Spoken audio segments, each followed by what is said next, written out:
And you are getting married now. Now.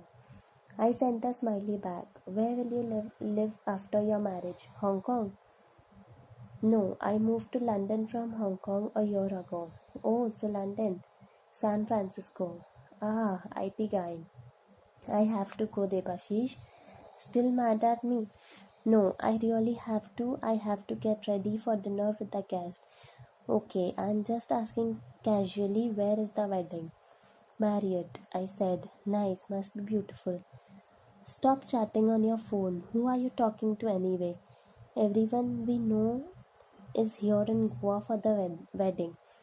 Aditi Didi said. Nobody, just work. I said, keeping my phone aside. After the bridegroom, the bride had lied to her sister. Take this, my body necklace. Your dull dress will liven up, she said. My dull dress is Prada, Didi, I said. I don't care. It needs to have a get-up, no? It is too sober. You are too sober. I didn't think I was going to remain sober, not after Debu's next message. I am coming, he said. What? I tied back, mouth open. I am coming to India. Let me check flights. Are you nuts? No, really. I want to talk to you. Debu, calm down, okay? This is not funny. At least you call me Debu again. Whatever. I have to go. Please don't message. See you soon. Bye. Go to work. Bye. Again you are lost in your phone. What is wrong with you? Aditi Didi said. I looked up as I re-entered the real world. Everyone's meeting for dinner soon. Get ready. Can't I go like this? I just wore this. No, you are the bride. So, I have to change like every 2 hours. Just go shower, okay? And don't take your phone inside. Chapter 3. Didi, let's go. The bus is waiting. I said. Aditi Didi had spent the last 2 hours changing in and out of a dozen dresses. Finally, she wore the red one she would always wanted to wear. Is it showing too much cleavage? She said. Isn't that what you want? I am the bride, goddammit. It is my bachelorette party. Can you make me the priority at least for this week? The room phone rang. I picked it up. Hey, Brajesh said. I had started to recognize his voice. That's a good sign, isn't it? Hi Brajesh, all set. Yeah, my gang is in the bus. I am calling from the reception. Oh, you boys go ahead. The driver knows Club Cubana, right? I said. Yeah, he does. It is in Arpura. Your bus for LPK is here too. Coming? Soon. I wish we were going to be to the same place, Brajesh said. I laugh. That's sweet, Brajesh. But that's the point of a bachelor party. Your last night out without the annoying spouse. Boys and girls go separately tonight. You are not annoying, he said. Clearly, you don't know me yet. I wanted to see you before we left. My gang wanted to see all the dressed up Mehta girls. Your gang is not laying an eye on my innocent cousins. I ended the call and turned to Aditi Didi, who continued to adjust her dress in front of the mirror. Didi, you do realize it is my bachelorette? There it is, said Jyoti, my second cousin, pointing at a huge flaming yellow lit up sign for Love, Passion, Karma or LPK. The club, half an hour from the hotel, was located at the waterfront of Nerul River and decorated in an over-the-top Paleolithic era theme, with stone caves and giant stone statues of the only man in the lawn. We were a group of 15 girls. Suraj had also arranged 2 bouncers for us. We had a table in a semi-private area with balloons and champagne bottles. Nice job, Suraj, I thought. Some of the girls seem too young, madam, the club owner told Aditi Didi. Everyone is above 18, Didi said firmly. Some people in your group Do look underage, ma'am, he said. It's okay, give them soft drink, but get my sister drunk tonight. No, Didi, I said in vain as the owner brought a round of tequila shots. I had to take two. Jyoti asked for another round. Rajni, our neighbor's daughter, wanted the music louder. Shruti, my childhood friend from school, wanted Honey Singh song. Saloni, Aditi Didi's best friend, felt we should play drinking games until someone puked. There is nothing as crazy as 15 Punjabi girls determined to go out of control. I took out my phone. I had a message from Brijesh. Club Cubana is nice. Thanks. You are welcome. How is it going? I said. Three drinks down. And you was made to consume the tequila shots. Wow, wait, the boys are teasing me for chatting with you. Haha, go, have fun. I kept my phone aside. Aditi Titi wanted to raise a toast. Two waiters arrived and poured champagne for everyone. For my only darling sweetest sister, someone who only studied and worked hard. She did nothing naughty in life, nothing bad ever. Yeah, right. I thought, but simply smiled at Aditi continued. Oh, yes, she's the good girl. If I barely passed, she topped. If I became a housewife, she became a hi-fi banker. If I had the boobs, she had the brains. All the girls laughed. The muscular bouncers blushed. My phone buzzed. Must be British, I thought. He's sweet. He's trying to make a connection. Hey, I'm at the JFK airport, figuring out last minute tickets. Debu had messaged instead. What? I typed back. 15 hours to Mumbai, then a quick connection to Goa. Debu, are you serious? Stop it. Will you? Aditi Didi caught me staring at my phone. Look at my baby. Chatting with her husband to be. At least leave him on your girls' night out, she said. Everyone laughed. Aditi Didi took a big gulp of the champagne. I gulped at what I saw next. Debu had sent me a picture of the Air India counter at JFK. He followed it up with a smiley. Take another shot. One of my cousins egged me. Yeah, just shoot me instead. Miss you, said another message. Will you shut the fuck up and go home? I typed in response. Damn. I almost pressed send before I realized the last miss you message had come from Rajesh. I deleted what I had written and retyped. Oh, sweet, adding a few smileys. I couldn't think of anything more imaginative. With care, I switched chats from Rajesh to Debu. Please don't bother me. Go home, I said. Girls, my sister made an announcement.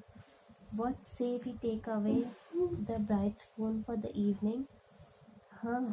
No, Didi, no, I said in vain, and as Aditi Didi snatched my phone from my hand and placed it in her handbag.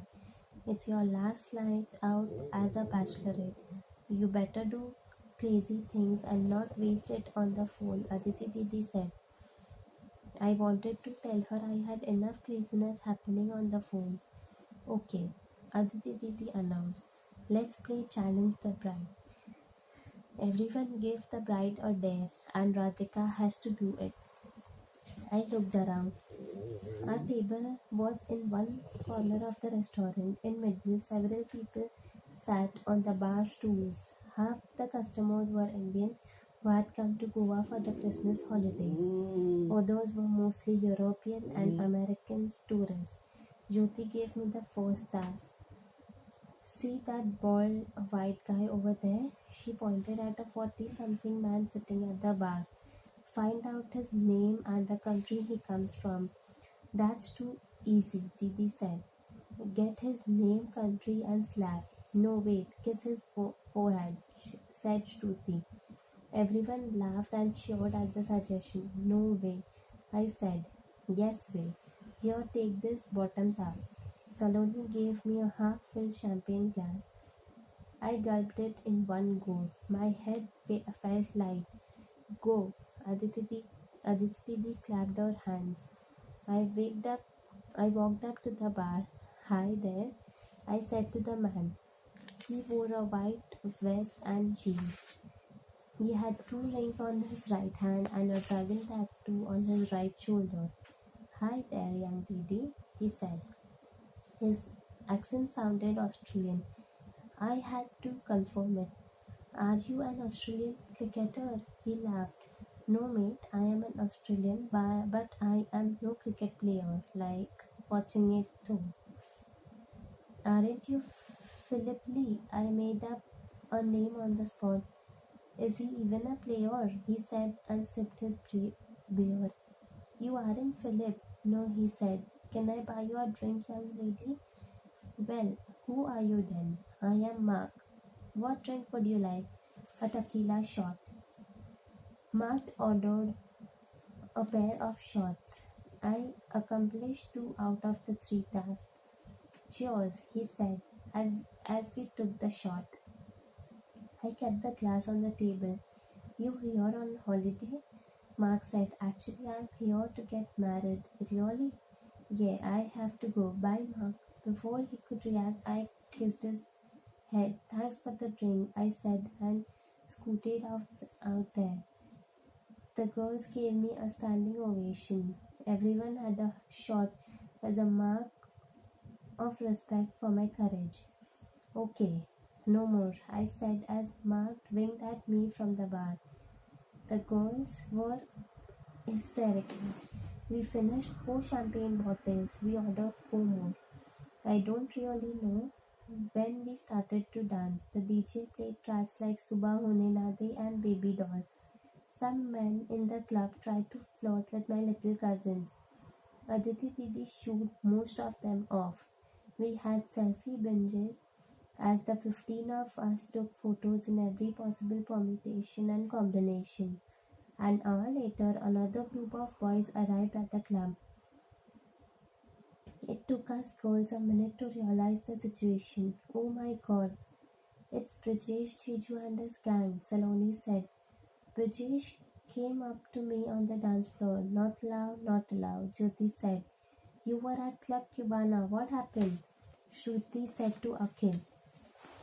We only have a few places in the group. Those interested apply with the training coordinator. We will shortlist and get back to you, he said and looked in my direction. Do try, it will be worth it. Did he just signal me to apply? Did he like my answer? My phone buzzed. Had sent me a message. Tao Restaurant, 58th Street and Park Avenue, 8 p.m. Okay? Damn, I almost forgot. I had a date or at least let's meet for Chinese food tonight. Before that, I had something even more important. I had a vaccine appointment. Oh, slower, that hurts. I said to the vaccine lady, you haven't done this before?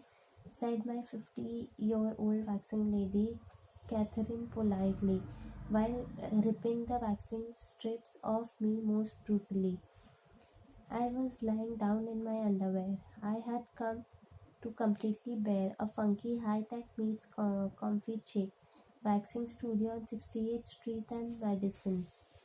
I have, twice in my life, in India years ago, I said. Really? Did it hurt then? Hell yeah, it did. Aditi Didi had made me do it for the wedding in the family. I almost broke family ties with her after that. If only Debu knew what I was going through to have a plate of noodles with him. Catherine dipped a spatula in a bowl of molten wax. Cold wax hurts more, but the results last longer, she said. She applied the wax on my upper thighs, then put a white strip of cloth 6 inches long and 2 inches wide on that. Hair clung to it. It felt the Armageddon coming. Can you give local anesthesia or... Ow, ow, ow. Relax, honey, Catherine said.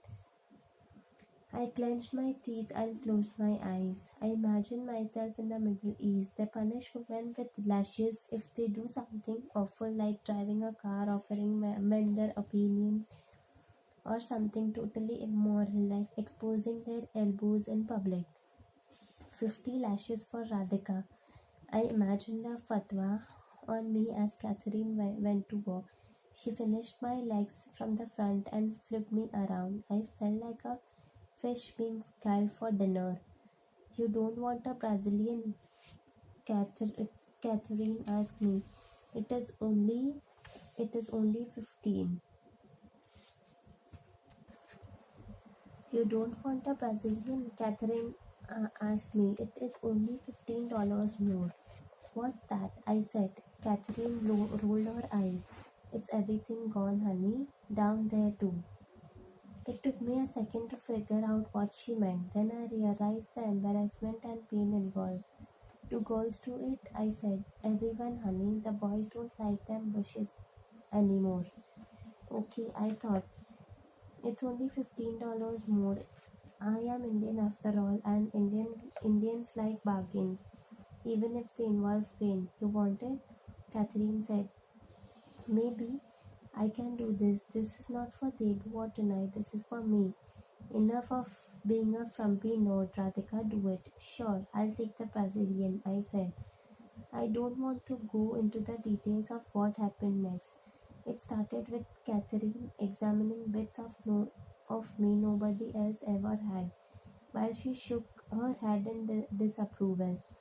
After that, she applied molten wax on body parts that were clearly never meant to ever come in contact with molten wax. Why do we women put ourselves through this? Why can't boys? I think I would prefer the lashes in Saudi Arabia. There we go, Catherine said after her 10-minute sadism experiment ended. I might faint, I said. You will get used to it. Catherine said, trust me, he will love it. There is no he, I wanted to tell her. I'm only going to have wonton soup with him, not wonton sex. Catherine came back with a strip of crystal dots. And as a special promotion, we are giving all customers who got a Brazilian a free Swarovski service. Allow me, this won't hurt at all. I couldn't believe what happened next. Catherine made a pattern with 30 crystals down there. Once done, she told me to stand up and look in the mirror. I looked like a stripper. I said, you look sexy. I can't walk out with crystals on my, you know. Don't worry. They wash off in a couple of days. Faster if you rub with soap. Debu called. Hey, done with training? You will be on time, right? Or should we make it 8:30? Debu said. I'm done. Was just taking care of some internal issues. See you soon, I said. You look, he said. Wonderful. Thank you, I said. Your dress is lovely too. Look, no tag today, I said and turned around. Both of us laughed. I was wearing a military green lace dress I had picked up from Gap.